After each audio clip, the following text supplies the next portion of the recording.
ખેડૂત ભાઈઓ, આજના એપિસોડમાં આપણે ચર્ચા કરીએ છીએ આપણા તલના પાકની બજાર પરિસ્થિતિ અને સાથે સાથે આ સિઝન એટલે કે આપણી ખરીફ ઋતુના આપણા દેશના તલના વાવેતરમાંથી કયા વિસ્તારોમાં વાવેતર તૈયાર થઈ પાક બજાર સુધી આવવાની શરૂઆત થઈ ગઈ છે અને કયા વિસ્તારમાં તકલીફ છે, સાથે સાથે આપણા આસપાસના દેશોની જે કાંઈ ઉત્પાદક સ્થિતિ છે એની ઉત્પાદકતા આ વર્ષમાં કેવી બની રહેશે અને એકંદર વૈશ્વિક ચિત્ર તલના પાકને લઈને આ સિઝનના હિસાબથી કેવું દેખાઈ શકે છે એના ઉપર જ્યારે ચર્ચા કરીએ છીએ ત્યારે આપ સૌ દર્શક મિત્રો આ વિડીયોમાં આ એપિસોડમાં અવશ્ય બન્યા રહેજો। નમસ્કાર ખેડૂત મિત્રો, જય કિસાન જય ભારત। ખેડૂત ભાઈઓ, તલના પાકની અને તલના બજાર ભાવની ચર્ચા સાથે સાથે જોડાયેલા જે કાંઈ મુદ્દાઓ છે આ મુદ્દાઓ પર આપણે એક પછી એક આગળ વધીએ એ પહેલા સૌ પ્રથમ અત્યારના દિવસોમાં જે ભાવથી આપણે તલ વેચી રહ્યા છીએ બંને પ્રકારના સફેદ અને કાળા આ તલના ભાવનું એક સામાન્ય ચિત્ર આપણે જોઈએ તો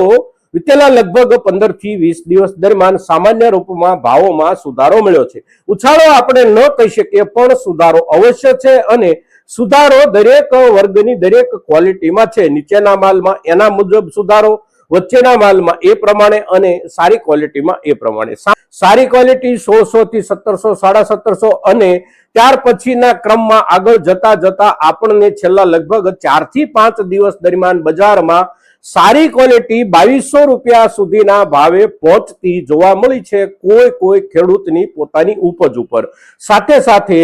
જે કાંઈ ખૂબ સારી ક્વોલિટીઓ હોય છે અને જેને ખેડૂતો બજારમાં લઈને નથી આવતા, સીધે સીધા વેપારીઓ સાથે જેનો વેપાર થતો હોય છે એમાં એનાથી પણ ઊંચા ભાવ સારામાં સારી ક્વોલિટીમાં સફેદ તલમાં ખેડૂતો મેળવી રહ્યા છે।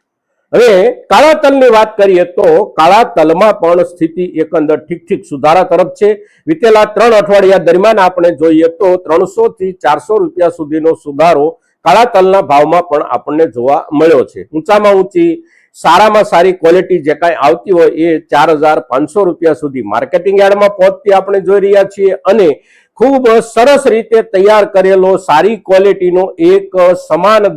દાણાવાળો જે કાંઈ પાક અને ઉપજ હોય ખેડૂતની અને એ ખેડૂત ઘરે બેઠા વેપારીઓ સાથે કામ કરતા હોય તો એમને એનાથી પણ થોડા વધારે ભાવ મળી રહ્યા છે। પણ બજારની સ્થિતિ આ પ્રમાણે છે અને એકંદર સામાન્ય રૂપમાં સુધારો છે। સુધારાના સંકેતો તો એના ઉપર ચર્ચા આપણે લગભગ 3 અઠવાડિયા પહેલા એટલે કે એકાદ મહિના પહેલા જ્યારે બજારમાં એક વાતાવરણ બનવાની શરૂઆત થઈ હતી કે આ વર્ષે ચોમાસુ ઉત્પાદનમાં ક્વોલિટીમાં પણ ખૂબ નબળો માલ આવવાની સંભાવનાઓ છે। સાથે સાથે અતિવૃષ્ટિ અને કેટલાક વિસ્તારોમાં વરસાદની ઘટના કારણે તલના ઉત્પાદનમાં પણ ઘટાડો આવવાની સંભાવના અને શક્યતા છે। બજાર એને કેવા રૂપમાં જોવે છે અને કેવું એનું મૂલ્યાંકન કરે છે ઘટાડાના આંકડાનું એના આધારે બજારમાં સુધારો મળશે, પણ સુધારો અવશ્ય મળશે અને સુધારો જે કાંઈ આપણને અત્યાર સુધીમાં મળ્યો છે એ સુધારો હવે કેટલો આગળ વધી શકે આ મુદ્દો આપણા માટે સૌથી અગત્યનો છે। તો અત્યારના દિવસોમાં આપણે જોઈએ તો નવી સિઝનનું આપણું આ સિઝનનું વાવેતર જે કાંઈ પાકી અને તૈયાર થયું હોય એ આવવાની શરૂઆત થઈ ગઈ છે દેશના કેટલાક વિસ્તારોમાં, ખાસ કરીને પશ્ચિમ બંગાળ, આંધ્ર,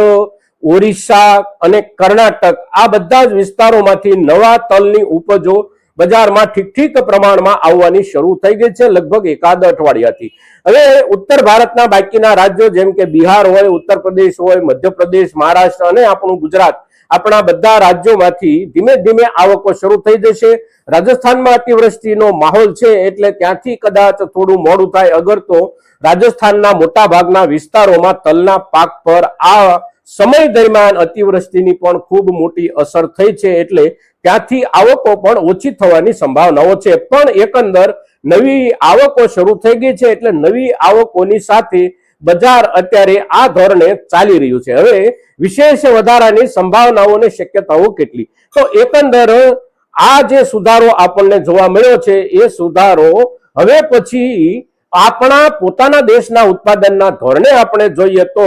બહુ મોટો ઘટાડો સામે આવીને ઉભો રહે તો વિશેષ વધારો બની શકે, પણ ઉત્પાદનમાં બહુ મોટો ઘટાડો સામે ન આવે અને અંતિમ ચિત્ર એટલે કે એકાદ મહિના સુધીમાં જે કાંઈ આપણો તલનો પાક બજાર સુધી કે ખેડૂતના ઘર સુધી આવવાનો હોય એનો એક અંદાજ બજાર સુધી પહોંચે કે બહુ મોટો ઘટાડો નથી તો ભાવોમાં બહુ વિશેષ સુધારાની સંભાવનાઓ ન બને, પણ સાથે સાથે આંતરરાષ્ટ્રીય ચિત્રને પણ આપણે ધ્યાનમાં લેવું જોઈએ. ખાસ કરીને આપણે જોઈ રહ્યા છીએ કે છેલ્લા લગભગ 15 દિવસથી આપણી હિમાલયન નદીઓ જે કાંઈ છે એને પંજાબ, રાજસ્થાન આ બધા આપણા દેશના વિસ્તારોમાં જે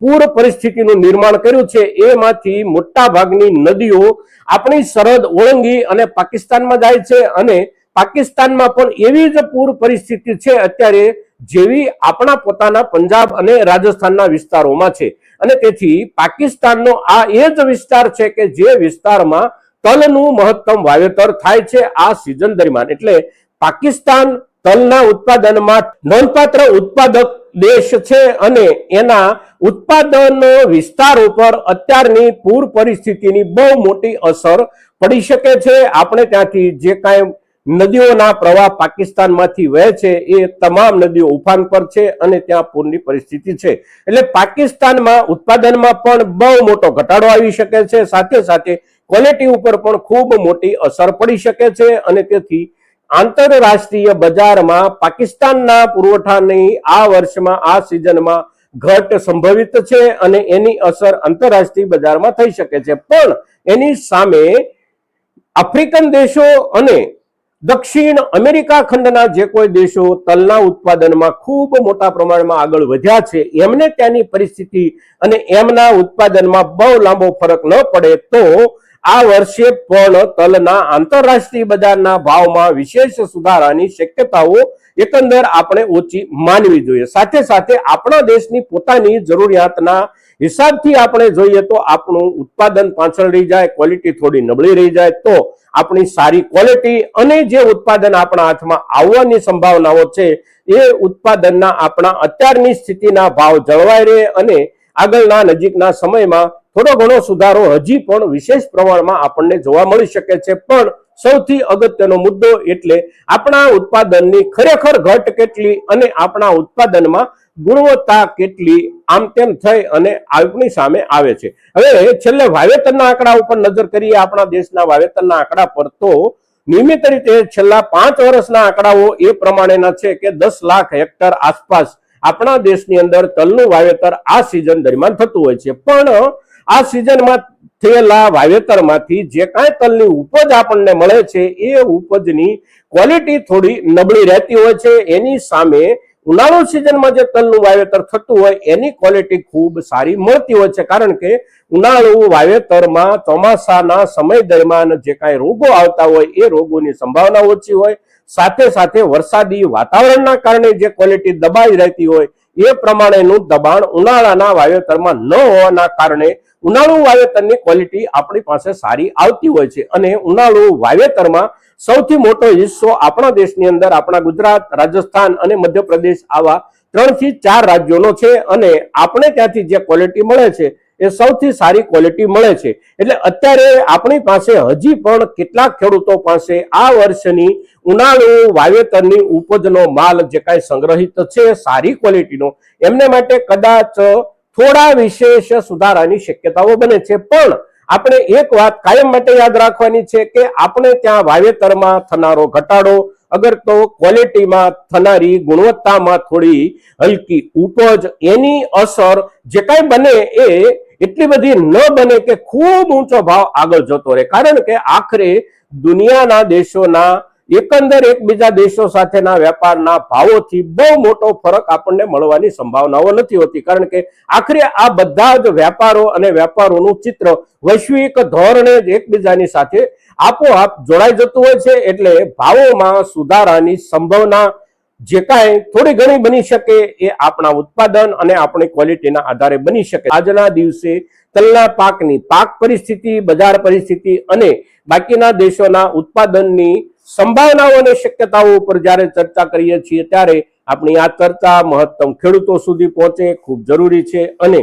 આપના તરફથી એને માટેના પ્રયાસો થાય એવી અપેક્ષા સાથે જય કિસાન, જય ભારત.